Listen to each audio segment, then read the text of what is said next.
The kitchen burned with heat though no fire was visible. Copper pots hissed like impatient serpents, bread swelled in the oven until the air itself seemed to grow thick with butter and smoke.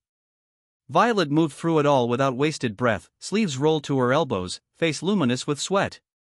She was not cooking a meal, she was holding back chaos with her hands. Every cut of the knife, every sprinkle of salt, every stir of the spoon kept the Bogard household from collapsing into disorder. Beyond the swinging door, voices laughed and glasses clinked in the parlor. A piano's hesitant notes tumbled out, fragile as lace. Inside the kitchen, another rhythm ruled, the rapid tapping of Lily's bare feet as she hurried across the flagstones, carrying bowls twice too heavy for her arms.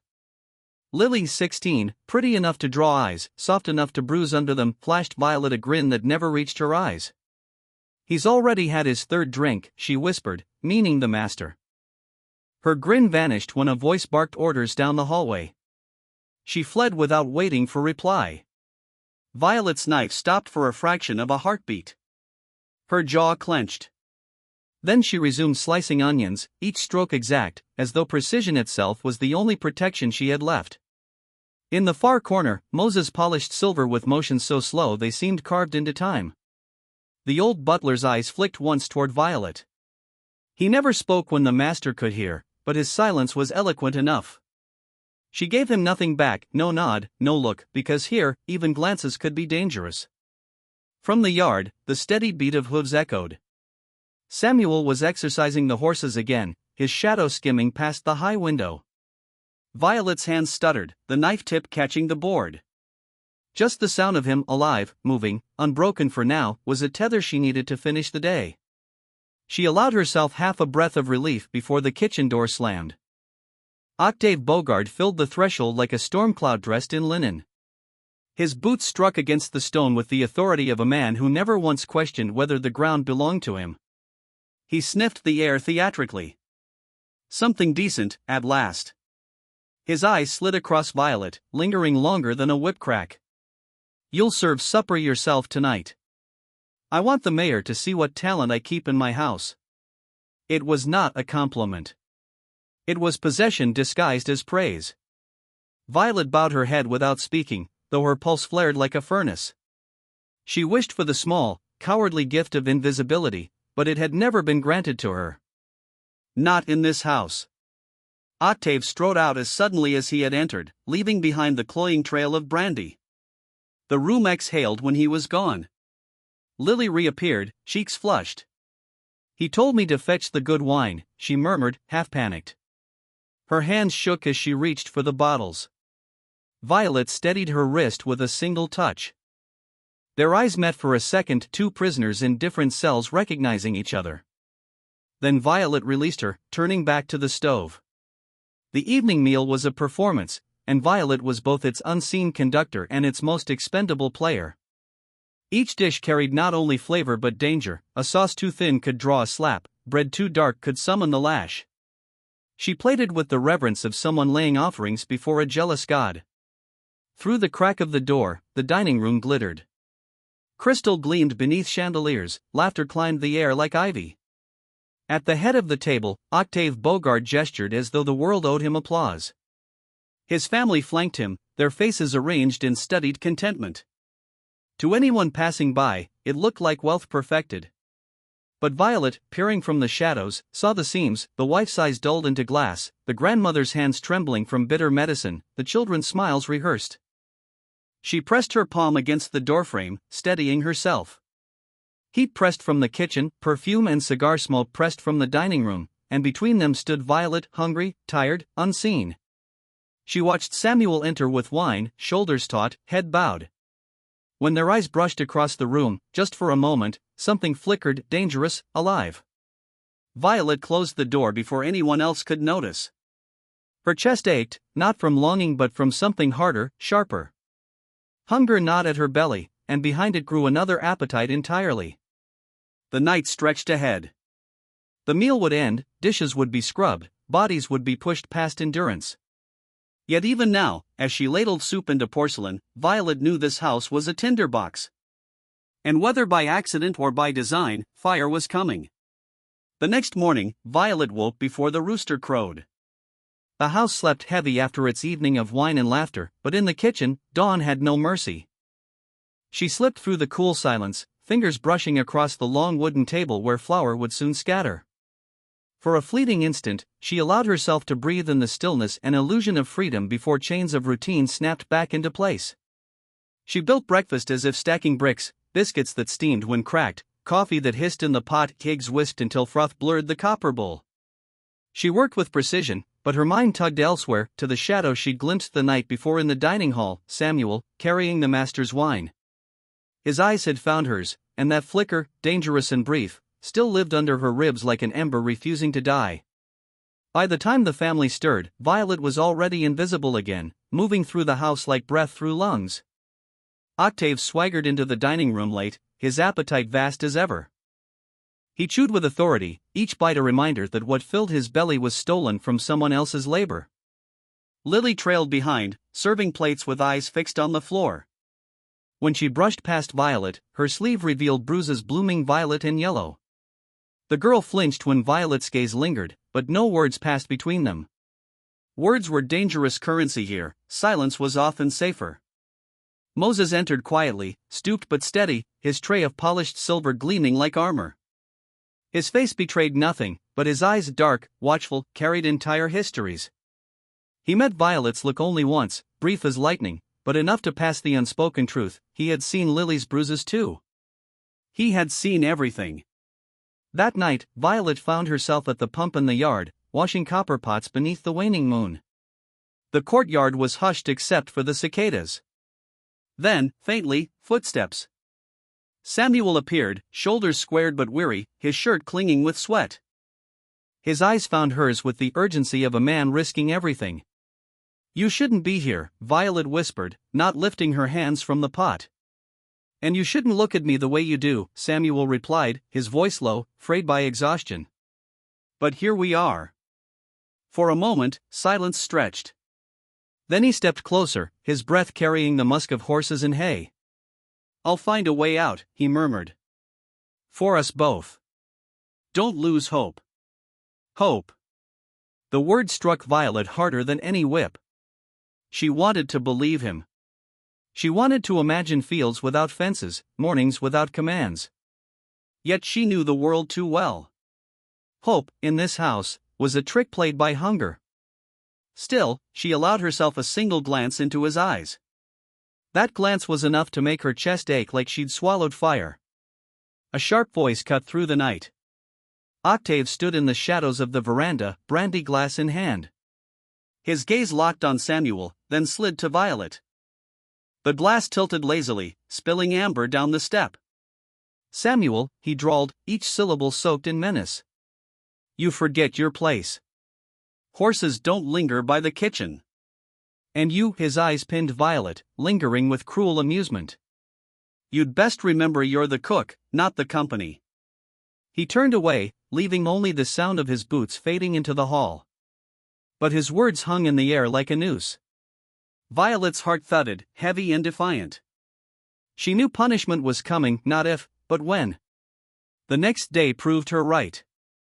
At noon, the courtyard filled with the crack of leather. Violet watched, frozen at the kitchen window, as Samuel was bound to a post. Octave's arm swung methodically, each lash cutting through the air before cutting into flesh. Samuel's back became a canvas of red, and though he clenched his teeth, a sound broke through, half groan, half prayer. Something inside Violet tore open. Before she could stop herself, she burst from the kitchen and crossed the yard, placing her body between whip and man. The courtyard gasped, servants shrank back. Octave's arm halted mid-swing, his whip dangling like a serpent denied. "Enough," Violet said, her voice trembling but unbroken. Her chest rose and fell, her eyes burning with fury she could no longer hide. The silence that followed was unbearable. Then Octave smiled, not with humor, but with cruelty polished smooth by years of practice. "Very well," he said. "If you love feeding others so much, you shall feed us while starving yourself. Cook every dish.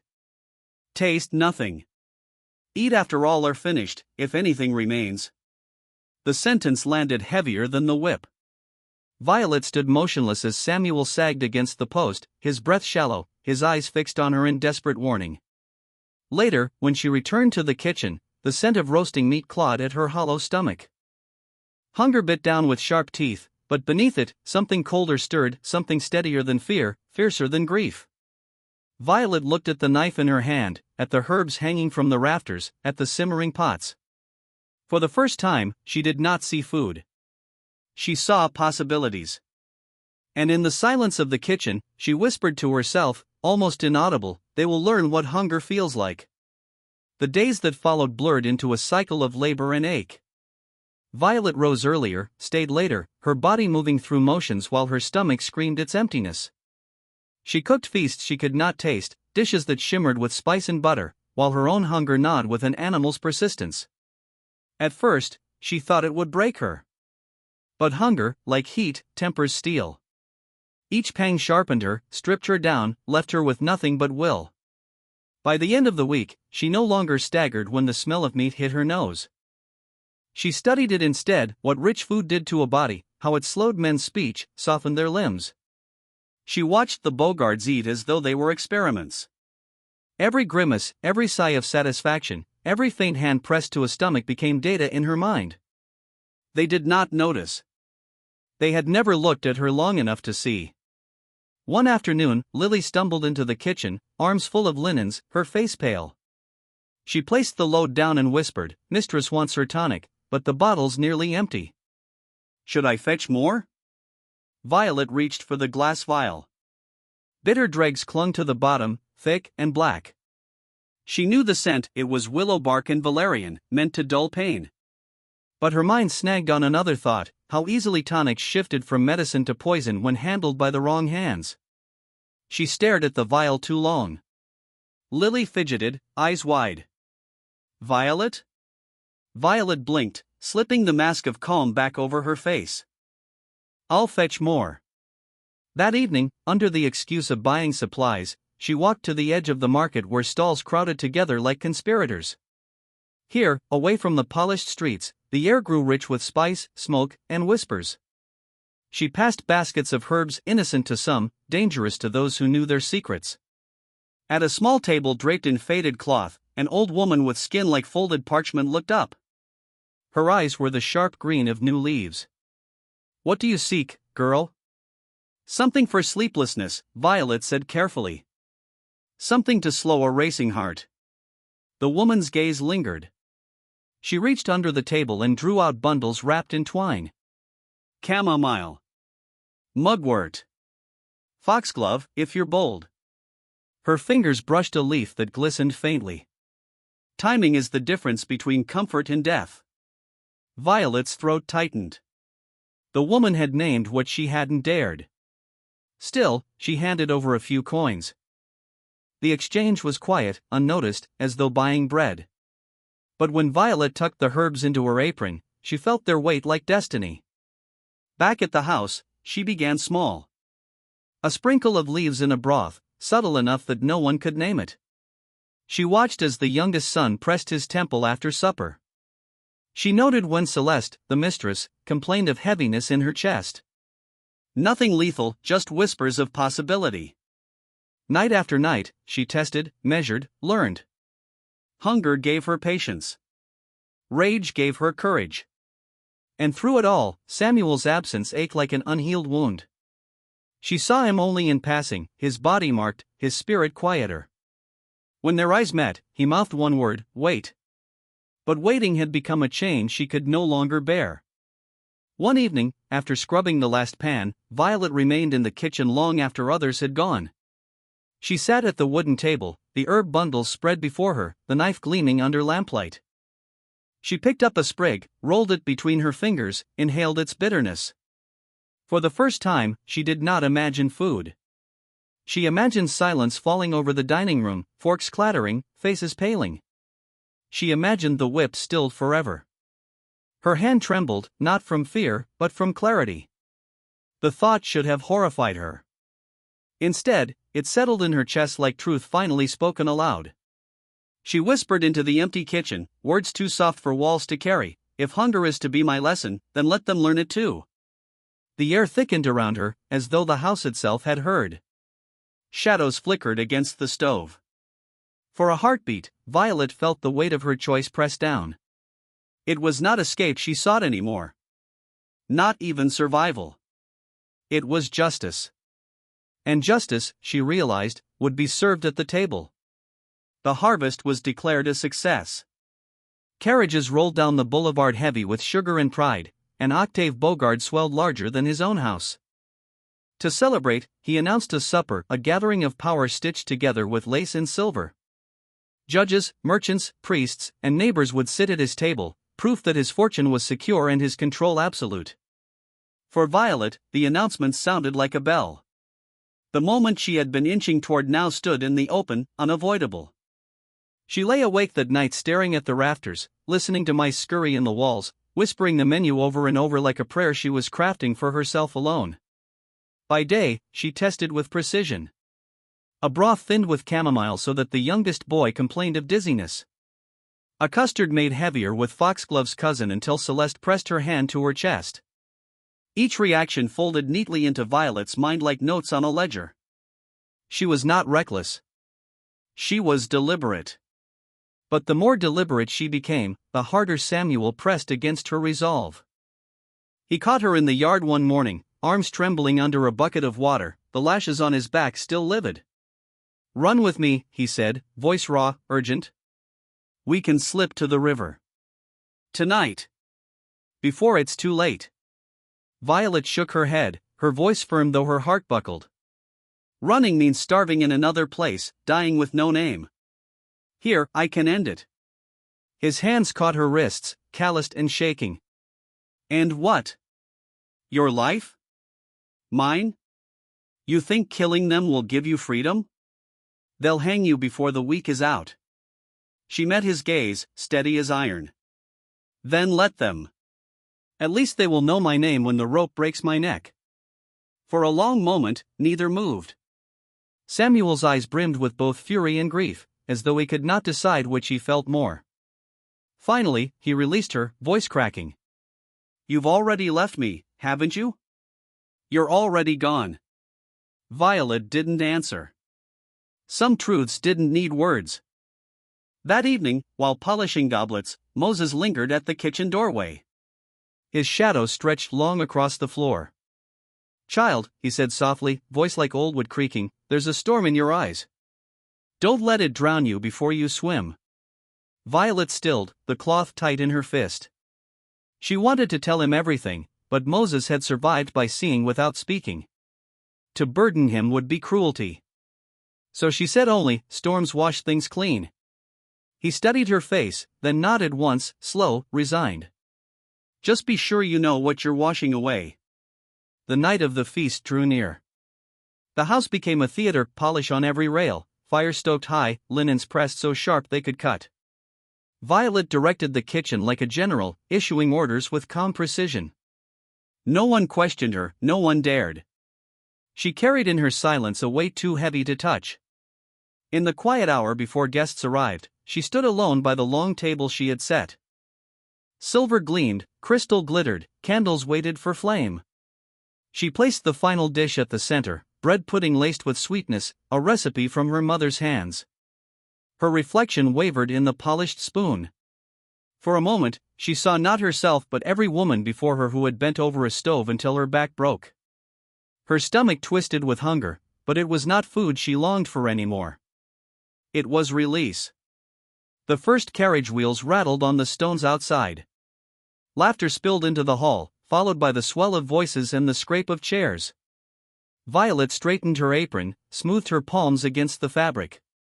In the kitchen, the bundles of herbs sat tucked away, innocent to anyone else's eyes. To Violet, they pulsed like a heartbeat. She whispered once, steady, deliberate, as though sealing a vow, "Let it be finished." And then she lifted the tureen, its steam rising like smoke before a fire, and carried it into the light. The dining hall glittered as though it had been waiting centuries for this night. Chandeliers flared, polished silver reflected candlelight in blinding sparks, and the Bogard family presided at the long table as though they were royalty. Judges, bankers, and merchants filled the seats, their voices rising in waves of laughter and pride. From the kitchen doorway, Violet watched. Her steps were silent, steady, each dish delivered with the grace of ritual. Turtle soup arrived first, fragrant, delicate, steaming. Compliments bloomed instantly, guests praising flavor, texture, balance. Octave raised his glass, beaming like a man certain of his immortality. Violet bowed, collected empty bowls, and returned with the next course. Fish, tender and luminous beneath a sauce that shimmered with lemon and herbs. A ripple of satisfaction passed down the table. Crystal chimed. Celeste dabbed her lips with lace, murmuring, "Exquisite." Only Violet noticed August's hand pause mid-gesture, his eyes tightening as though the room had tilted. He swallowed hard, coughed once, then forced a laugh to cover it. The meats came next, roasted golden, dripping fat into silver trays. Applause followed every bite. Guests leaned back in their chairs, flushed with wine and indulgence. Sweat glistened on brows though the room was cool. The priest reached for more bread with trembling fingers. Violet poured wine as if nothing had changed. Her face remained a mask of devotion. Inside, her pulse thundered in rhythm with the chandelier's sway. She could feel the house holding its breath, waiting for the inevitable. Dessert crowned the table, bread pudding sweetened with sugar and memory, pralines gleaming like jewels, custard smooth as silk. The guests leaned forward eagerly. Octave took the first spoonful, eyes closing in pleasure. "Perfect," he declared. "The woman is perfect." Silence followed his words, not immediate, but creeping, like a shadow advancing across the floor. A cough. Then another. A fork slipping from fingers. Glass shattering against the floor. At first it looked like coincidence, the clumsiness of men too deep in drink. Then the room changed all at once. Celeste gripped the table's edge, her knuckles white, her lips murmuring a prayer that broke halfway through. August lurched from his chair, vomit streaking his vest. The priest clawed at his collar as though air had grown scarce. Screams tore through the glittering hall. Chairs crashed back, crystal toppled. The chandelier shook as people staggered beneath it. Children cried out, their small bodies folding over their plates. Violet stood at the doorway, her apron still, her face carved from stone. Around her, chaos bloomed like fire. Samuel rushed in from the hall, his eyes wide with horror. He grabbed her arm, shaking. "What have you done?" His voice cracked, desperate, not with anger but with grief. She met his gaze, her voice even, each word deliberate. "I served them what they taught me to serve. Only that." Behind him, Octave roared, a sound not of command but of fear. He slammed his fists against the table, demanding a doctor, demanding order. But his body betrayed him, sweat poured down his temples, his mouth twisted into a grimace, his chest heaving for breath that would not come. His authority crumbled faster than his strength. Moses knelt beside the youngest girl, his trembling hands pressing a cloth to her forehead. His lips moved in silent prayer, tears tracing lines through the dust of his face. Lily clutched the back of a chair, her eyes wide with the knowledge that nothing would ever be the same. The physician among the guests tried to stand, staggering toward his bag, but his knees buckled before he reached it. "It's fever," he gasped. A sudden fever, even in collapse, he searched for a lie large enough to shield the truth. The sound in the room became unbearable, groans, cries, the scrape of fingernails against wood. The chandelier trembled as though it, too, might fall. Samuel's grip on Violet's arm tightened. "This will damn us both." "No," Violet whispered, pulling free. "It will free me." She turned away, her apron swaying with the movement, and walked back into the kitchen. Behind her, the house that had fed itself on her silence dissolved into screams. For the first time in her life, Violet did not feel hunger. She felt full. By morning, the Bogard house was hushed as a grave. The chandeliers still glimmered, but their light touched only bodies draped in linen and silver trays stained with last night's ruin. Servants moved in silence, carrying buckets of water, washing floors that would never be clean again. The city arrived quickly, officials, priests, curious neighbors craning for scandal. But the story was written before truth had a chance. Fever, they declared. A sudden outbreak, God's hand upon the proud. Death by sickness was easier to swallow than death by justice. The bodies were taken. The ledgers were opened. The estate began to fracture into lots and sales, scattering lives across plantations like seeds cast into barren ground. Samuel was sold within the week. His eyes sought Violet's once before he was driven away, but she was not there to meet them. Whether she fled in the chaos, or was taken, or chose to vanish, no one could say. Lily wept until her voice gave out. Moses bowed his head and served new masters, his silence heavier than before. In the city, whispers spread. Some said Violet had been caught and buried in a ditch with no marker.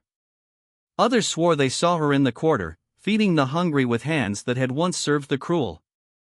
And some insisted she was never flesh again at all, that on certain nights, when the air thickened and the cicadas sang too loud, a woman's shadow moved across the shuttered windows of the abandoned house. Years passed. The Bogard mansion, stripped of heirs, sagged into ruin. Vines claimed the veranda, rain carved cracks into marble. Children dared each other to run across its courtyard, swearing they felt their stomachs twist as though they had eaten something spoiled. Lovers carved initials into its rotting doors and fled before nightfall. The house was no longer a symbol of power. It was a warning. But the truest legacy lived not in bricks or rumors. It lived in the silence that followed Violet's name whenever it was spoken. For some, she was a monster. For others, a saint. For most, a reminder that hunger does not stay obedient forever. No record preserved her final steps. No grave held her bones. Only the memory of a woman who stood between a whip and the man she loved, who endured punishment meant to break her, and who chose instead to turn the table into a reckoning. And if you pass the old garden on a humid evening, when the magnolias droop heavy with scent, you may hear the faintest sound from the broken windows, metal against wood, a spoon stirring in an empty pot. The scent of sugar drifts across the air, sharp as smoke. It is said the dead cannot taste. But if Violet walks still, somewhere in shadow, she is not hungry anymore. E1